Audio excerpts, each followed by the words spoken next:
So the first thing, we have trig function followed by an exponent. So I always immediately rewrite that. And then once I have rewritten it, it's very clear that that is our general power rule because we have parentheses to a number. So we're going to use our general power rule, which again, is just a specific case of the chain rule. All right, so y prime, here we come. We take down the exponent, we get 3. Keep the inner fixed. So that's the inner fixed, and then subtract 1, we get 2. Now, we then have to multiply this by the derivative of the inner function. So by the derivative of cotangent 4x plus 1.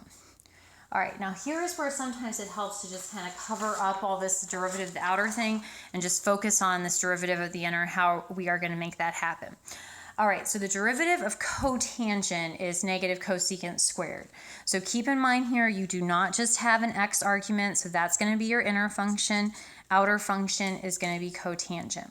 So we'll have negative cosecant squared, keep the inner fixed at 4x plus 1, times the derivative of the inner, which is just 4. Now, we like to put our trig functions at the end, so let's do that right now. So we get negative 4 cosecant squared 4x plus 1.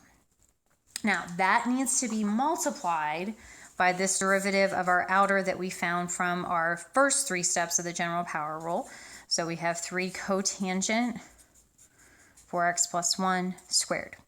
Now, we want to put our trig functions at the end. So if we put the trig functions at the end, 3 and negative 4 will be multiplied together to give us negative 12. And then we'll have cotangent 4x plus 1 squared, cosecant squared 4x plus 1. Now, to make things look a little bit less intense, a lot of times what people will do is they'll take these parentheses raised to the second power, and we know that that's the same thing as cotangent squared 4x plus 1. And I encourage you to do that because it looks so much more elegant.